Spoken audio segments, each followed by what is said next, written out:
Bridges are stronger when built from both sides. Let's connect. Let's connect. In the middle.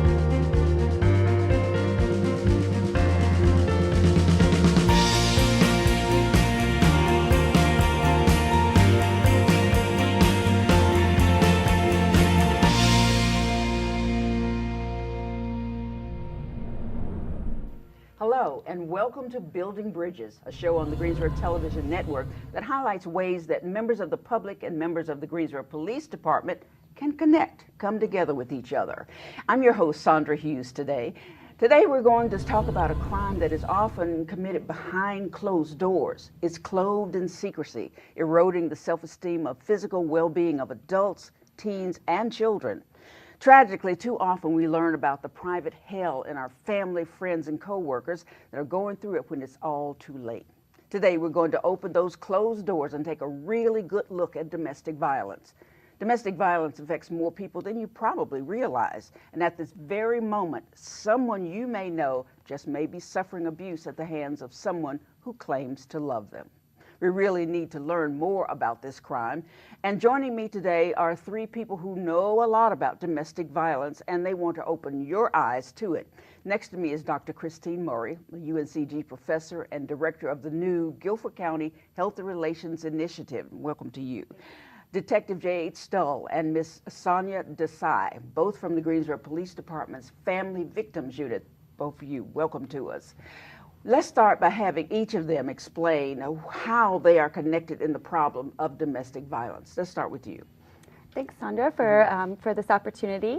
Most of my research is related to the topic of domestic violence. I also teach a graduate counseling course in family violence and do a lot of community outreach and also social media outreach. And as you mentioned, we also just launched the new Guilford County Healthy Relationships Initiative, where we're focusing on promoting happy, healthy, and safe relationships that are violence-free across our community. How do you teach domestic violence, or you're teaching against it, right? Well, the graduate counseling class that I teach is training counselors and how to work with clients who've been affected by domestic violence. And I also have taught an undergraduate course that really helps students to understand the dynamics of abusive relationships.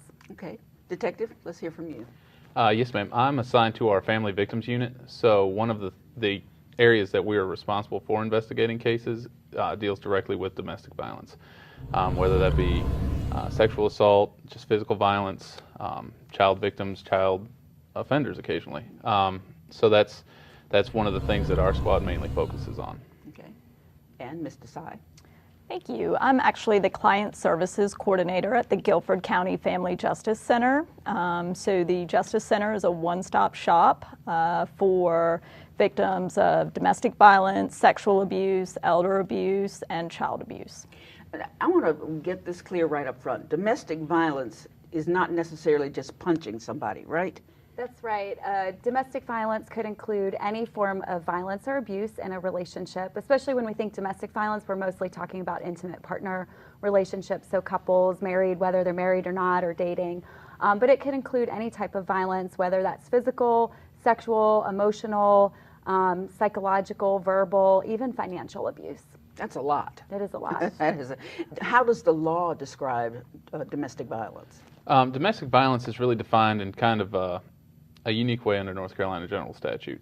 So the violence itself has to be either the act or the attempted act of some kind of physical harm, any kind of continued harassment that would cause fear of physical harm or continued harassment, or any of the sexual battery or sexual assault statutes.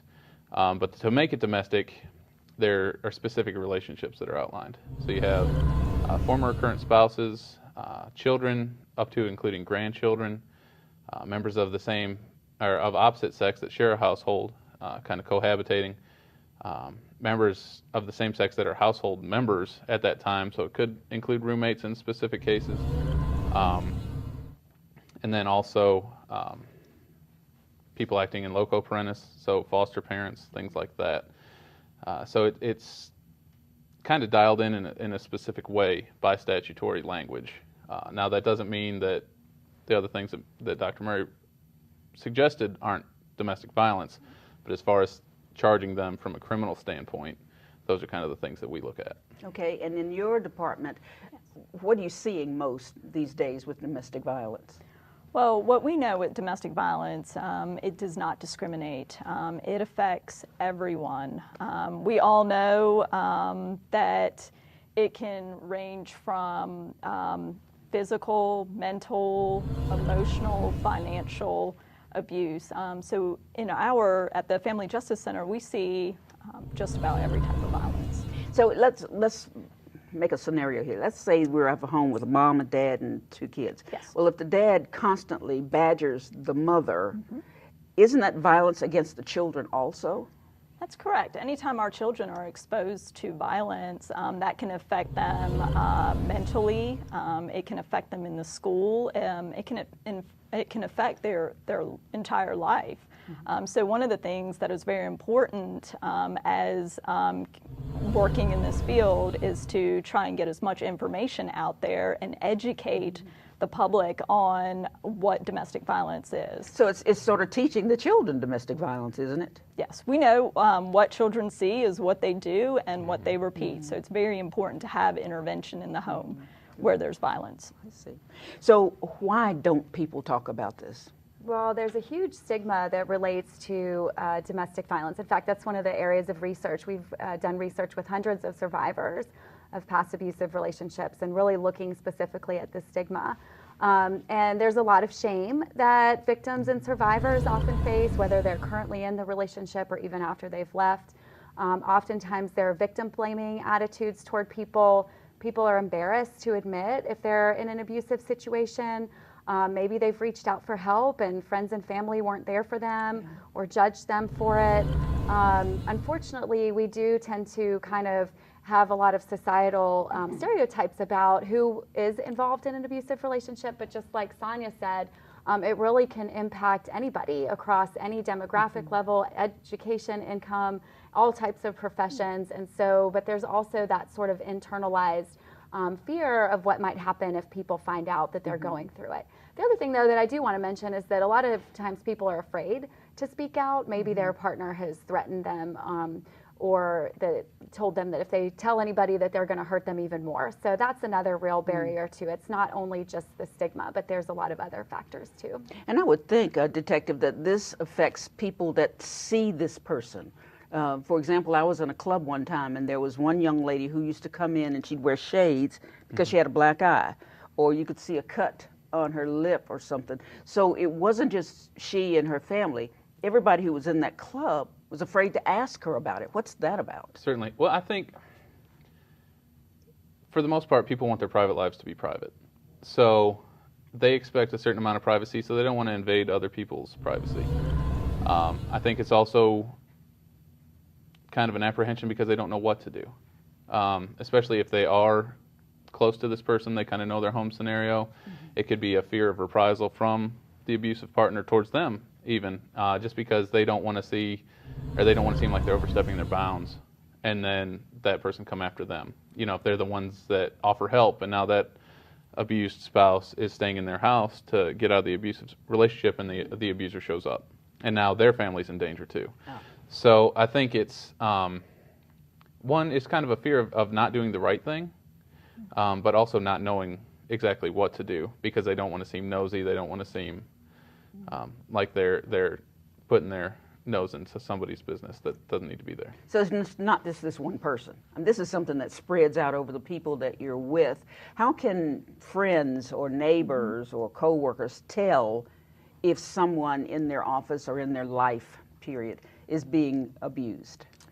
A lot of times we're looking for one big red flag, but that's not the case. Most of the time there may be little things that may be happening. So if it's a coworker, you may notice that they're coming to work late, or they may be experiencing a lot of stress. They may be, they may have bruises, and they may be, making up stories around it. And so, like we're talking, it's hard to just approach somebody and say, hey, are you in a domestic violence situation? We know that that's not appropriate, but one of the biggest things that we can do is support that person. And so one of the things that you can say to them is, I just want you to know if you want to talk or if you need anything, I am here. I am here to support you. I will help you if you need anything. Because a lot of people who see or suspect something is going on, they don't know what to do. You know, they're thinking, I just need to look away and not say anything. What should they say? Well, there's some really simple things that people can do if someone they know is experiencing an abusive relationship. One of the first things to think about is to not convey judgment and not blame. So be really careful with the words that you use. Like Sonya said, how can I help? Not asking questions like, why are you staying with this person? Because that can be very blaming. Also, just like Sonya said too, ask them, what can I do to help you? What kind of support? Your inclination may be to want to help them to leave that abusive relationship, but that may not be the safest decision for them at that exact moment. Maybe what they need is some help finding some childcare so they can go find a job so that they can start bringing in some income to become financially independent so that they could leave the relationship. So, Detective, why do people stay? Let's say someone's been abused or a subject of domestic violence for years. Why do they keep staying there? I think it's a myriad of reasons. Depending on how they were raised, it might be one of those things that if it was normal in their house growing up, then that becomes something that's normal for them as an adult. Sometimes religious beliefs can come into it because they think, especially in male on female, if they have a very conservative view religiously, it might be that the wife's supposed to submit to her husband, and part of that submission might be abuse.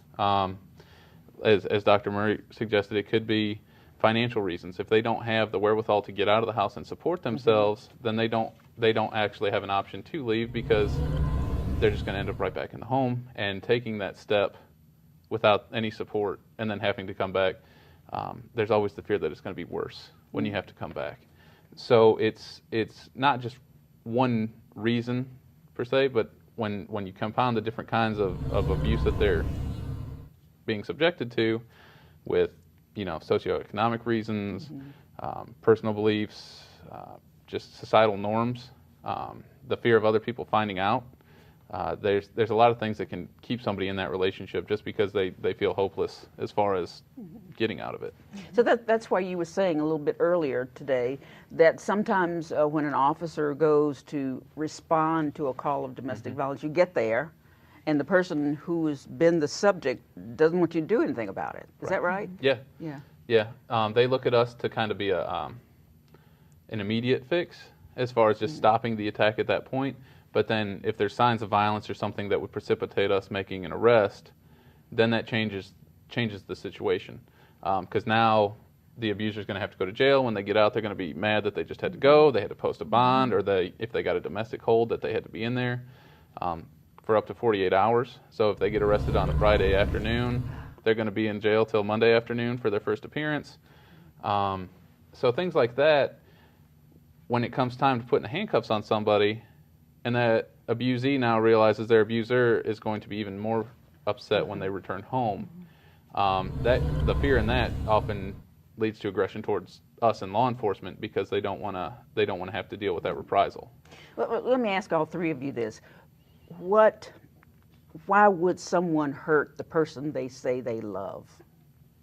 I'm so glad you asked that, because I think that as important as it is to look at the question of why do people stay, it's more important to look at the question of why are people abusing people that they care for anyway. And I think that one of the things that's been underlying everything that we've been talking about, but we haven't said explicitly, is that these relationships are about power and control. And so the abuser is doing the abusive acts, whether it's physical violence, sexual, emotional, because they're trying to control their partner. And so that also is how they sort of almost over time, they kind of are there to sort of trap their partners in those relationships. And so therefore it's very difficult, I think, from what you're saying, for the person who's being abused to fight back against the person who's doing the abusing. That's right? true. Yeah. And it's not always a male against female, right? I mean, sometimes it's female against male. I've even heard situations where the children are abusing their parents. Oh, absolutely. Is that true? Absolutely, certainly. And that's, we do see that occasionally where you get children that don't want to be disciplined, especially like, I stand up, I'm, every bit of 6'8", when I outgrew my mother when I was in 5th grade, I outgrew my father in 7th grade. So by the time I was in high school, if I didn't want to do something, there wasn't a lot physically that they could make me. Luckily, I was a good kid and I didn't really buck the system. But, you know what could happen. That's right. And there have been calls when I was in patrol that I went to, a disorder family is how it was termed in our CAD system, where, said the teenage son was in an altercation with his father, and then they open the door and he's looking me in the eye as a teenager, and you think, well, yeah, I could see that. If he's feeling that, and Dad's saying you need to do this and he doesn't want to, then things can spiral out of control for sure. And if there's not, the respect and the discipline in the house in the first place, then that can kind of become the norm. Well, let me tell you, back in the old days when I was a child, your parent would just shoot you. I'm just kidding. Yeah. But I mean, it didn't matter how big you got to be. Yeah. They were in control. Okay, this has been very eye-opening and helping us understand about domestic violence and what you're doing to do it. And I'll tell you, I do not envy your jobs, because this has got to be tough.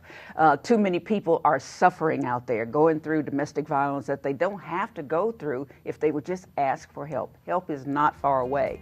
So when we come back, we'll talk about those resources and what everyone can do to help others enjoy full and healthy lives. Stay with us.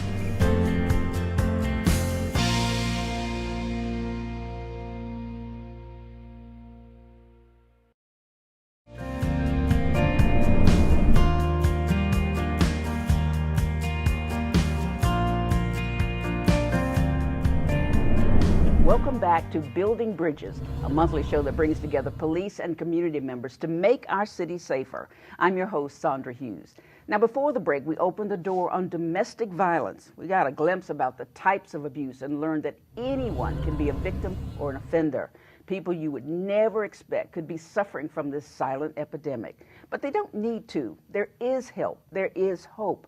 Our guests are going to keep this conversation going. We have next to me Dr. Christine Murray, UNCG professor and director of the new Guilford County Healthy Relationships Initiative, Detective J.H. Stull, and Ms. Sonya Desai, both from the Greensboro Police Department's Family Victims Unit. Again, I thank you all for being here with us today. This is something I think a lot of people need to know about. It doesn't mean that in their house there's violence going on, but it could be next door or down the street. So a lot of people need to understand all of this, so thank you. Before the break, we talked about what it is, what domestic violence is and who's involved. So now let's talk to you, Dr. Murray, about what's being done about it. Well, our community has a lot of wonderful resources for people who are experiencing abusive relationships. And so they can tell you a little bit more about the police department and the Family Justice Center, but I think it's important for people to understand generally that there are a lot of options that you have available. You could go for help with a counselor, you could go for medical help, and if you have physical injuries, you could certainly use resources like making a report to the police department or law enforcement, the Family Justice Center, which has a wealth of resources. Other people have access to other resources too. So for example, at UNCG, students have a wealth of resources there too, such as our new Campus Violence Response Center. So there's a lot of resources and people have a lot of choices, and that's what's so helpful about the Family Justice Center, is because they can really help victims and survivors walk through all of those options so that they can develop a plan for what will help them. And this is Domestic Violence Abuse Month, Awareness Month. Awareness Month, that's right. Domestic Violence Abuse Awareness Month. And so during this month, are special things going on at UNCG?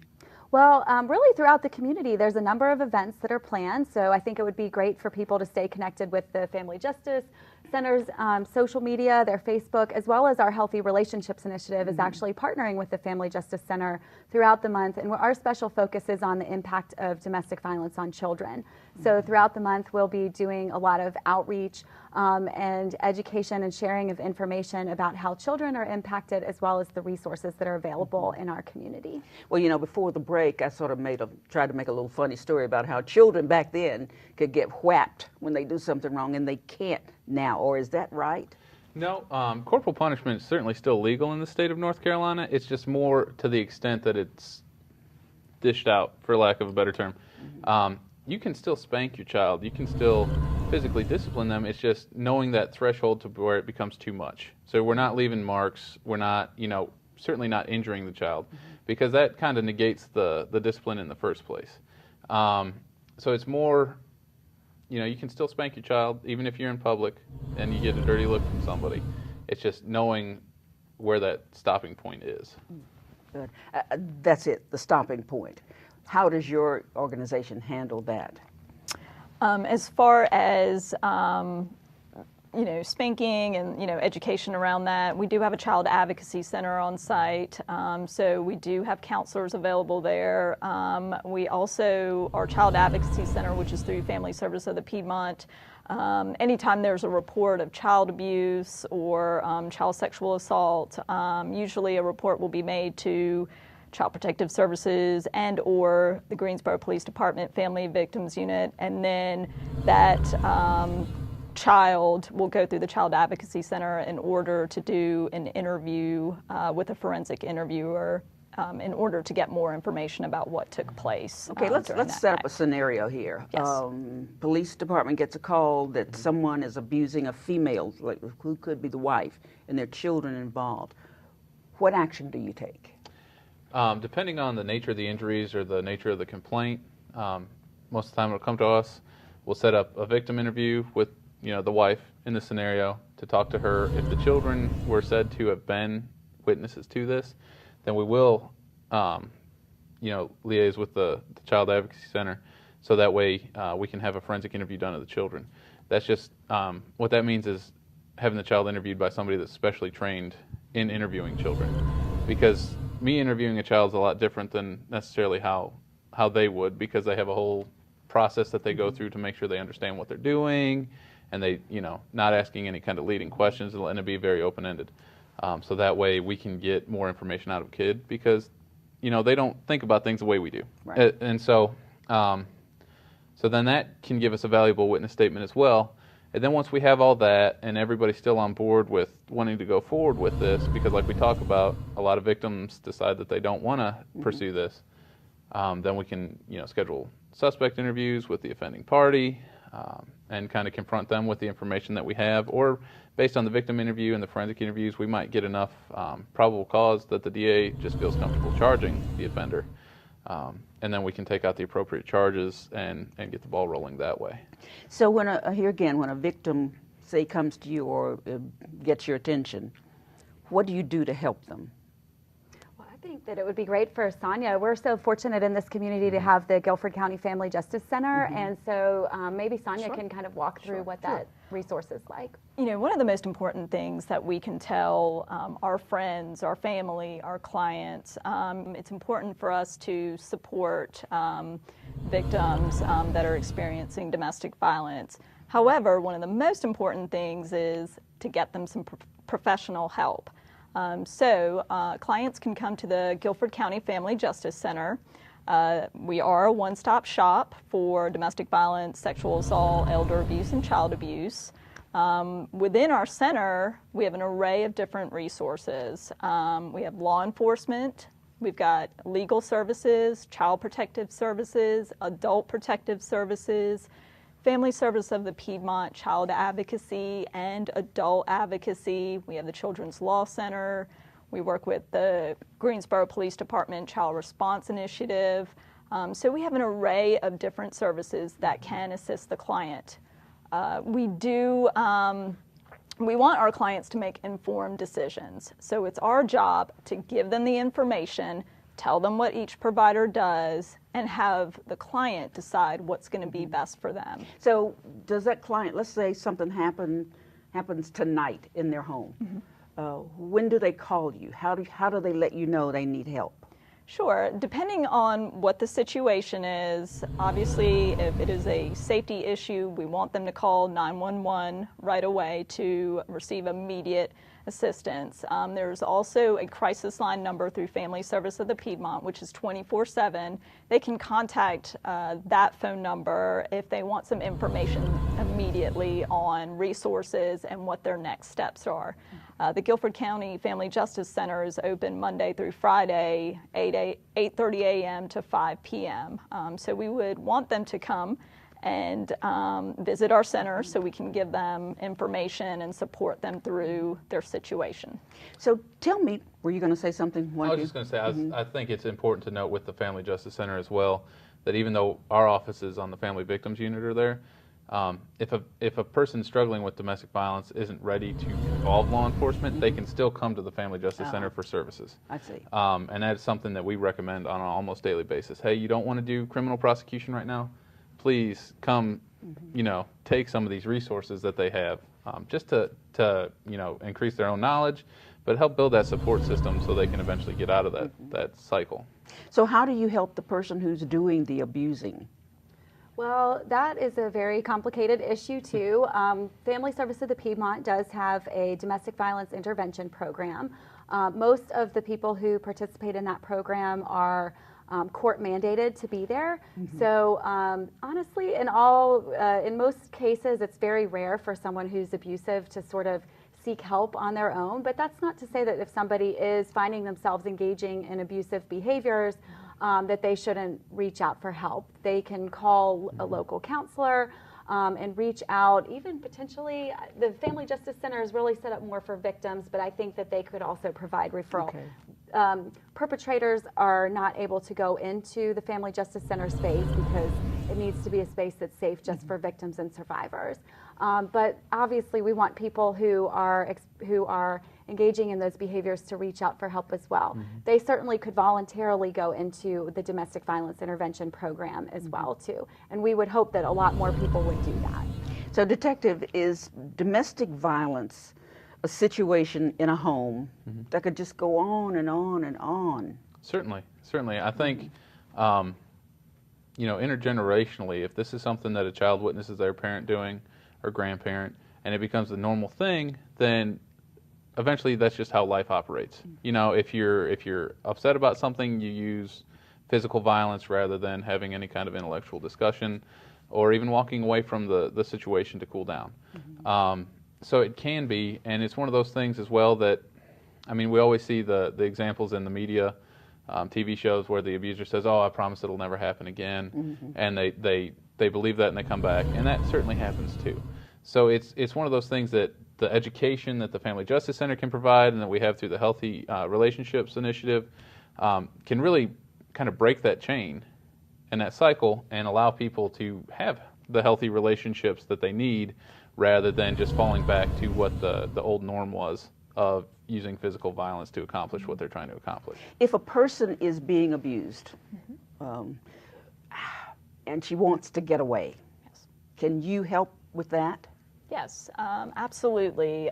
There's different things that they can do. One of the things that they can do is come in, talk with a victim advocate. They can talk about a safety plan. They can file for an electronic restraining order at the Family Justice Center, which is very important. And they can just get some different ideas on what to do. There's shelter options, whether it's here in Guilford County or if the client needs to flee the county or the state, we can assist with that as well. My goodness. It sounds like a situation that can be helped, but so often it's not. It just continues to go on and on. Do you see any changes in domestic violence, say, this year as opposed to 10 years ago? Well, I think one of the great things in our community is there has been a lot of resources, especially around the development of the Family Justice Center. And what we really have right now in our community is really special because not every community has all of these different organizations working together. And it's not just about them being under one roof within the Family Justice Center, it's about the sense of collaboration. And so you have the Greensboro Police Department working with nonprofits and government agencies.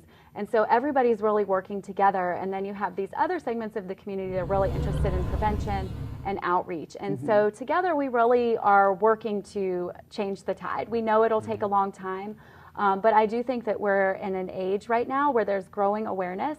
Certain things like really high profile cases nationally, and a lot of the legislation and things like that have helped to really bring these issues to the forefront in a way that wasn't true even 5 years ago. So I think we certainly, especially really need to keep focusing on educating younger generations so that they know that having safe relationships is the key to having healthy relationships and really healthy lives. So, Detective, do you see things getting better? I think with the Family Justice Center coming to this community, things are on the uptrend, just because it makes the process so much simpler. Like she said, it's a one-stop shop. One of the things I think keeps a victim back in a lot of these is how many moving pieces there are. And, oh, I got to go to the clerk's office to file for a 50B domestic violence protective order, and then I got to go to do this, and I got to do that, and I got to do that, and I got to find all these resources for myself. But when they have a victim advocate that can kind of help navigate through that process and help them put those pieces in place, and we're there to help with the criminal investigation and kind of, you know, work together, that synergy makes the whole thing much smoother, the whole process much smoother, because that is something. In the past 2 years, I mean, just trying to get ready for this, I looked at some of our crime stats. And from the beginning of 2015 till now, our patrol bureau answered over 33,000 calls for service that were domestic related. Oh, my. Now, that could be as simple as, you know, I've gone on a domestic call when I was in patrol where the husband just didn't like the way the wife cooked the chicken for dinner that night. Oh, my goodness gracious. So that's not really something that needs police resources. But out of that 33,000, roughly 6,800 were closed Code 1, which meant that either a report was done or an arrest was made. A case number was assigned to it. So in that same time period, talking to the district attorney's office, roughly 2,900 of those cases were accepted for trial. And then about 1,200 of those were successfully prosecuted. And the difference in that was the 1,700 and change that were not successfully prosecuted was because the victim didn't show up. Oh. So, you know, the resources are there to make this a successful process to try and help this victim. And I think now because they have somebody that can, you know, the victim's advocates can sit in court with them and be somebody there to support them while they're facing their abuser. Because that's a big part of it too, is you know, in the court process in this country, you have the right to face your accuser. So if a victim does step forward and wants to pursue prosecution, now they have to go look at their abuser in the courtroom. And they have to sit on the stand and relive that trauma and be cross-examined by a defense attorney whose job it is to get the abuser off. And so having the victim's advocate there that has, you know, some counseling training and some other resources to help them through that process certainly makes it a lot more successful. Well, I can see if you're saying this person is afraid and has to go through many, many steps to get something done, I see why so many of them just turn away, right? Mm-hmm. Yeah. Right, and that, you know, the importance of professional help can go a long way. You know, a lot of times when our survivors go to court, they may have a family member or a friend with them, but it's also important to have that professional with them to explain the court process, to understand who everybody is in the courtroom and what are the next steps that will occur during court time. Well, I'm awfully pleased to hear the kind of work that you all are doing in this particular instance because, you know, for so long, domestic violence is just something that's always there, just always there, and you're going to stop it, right? Right, it's a community problem. It's a community issue. Oh, okay, Yes, so we yes. all have to help stop it. That's right. That's Exactly. What can the community do for you? Anything in particular? I think that the most important thing for people to do is educate themselves about what is domestic violence, how would you know some of these signs that we talked about earlier, and then where to go for help, which especially here would be the Guilford County Family Justice Center, that one-stop resource. Okay, so let's get that phone ringing and so people can call you and see if we can, maybe next time I talk to you in a couple of years, things will be quieted down just a little bit. We can certainly hope. Oh, that's been great. Well, I want to thank you all for being here today and helping us understand a little bit more about domestic violence, who's involved, and how those of us who know someone is can jump in there and try to help them. You all have been wonderful to do that. And to you at home, take care of yourselves and each other. If you or someone you know is in an abusive relationship, speak up. Don't remain silent. Open the door and get the help you deserve to live a full and healthy life. Thanks for watching. Until next time, I'm Sandra Hughes. Be safe. This show was funded in part by the Greensboro Police Foundation, an independent nonprofit organization whose mission is to enhance Greensboro's economic strength by promoting the safest city possible for its residents, workers, and visitors through support of the Greensboro Police Department. For more information about the Greensboro Police Foundation, visit www.greensboropolicefoundation.org.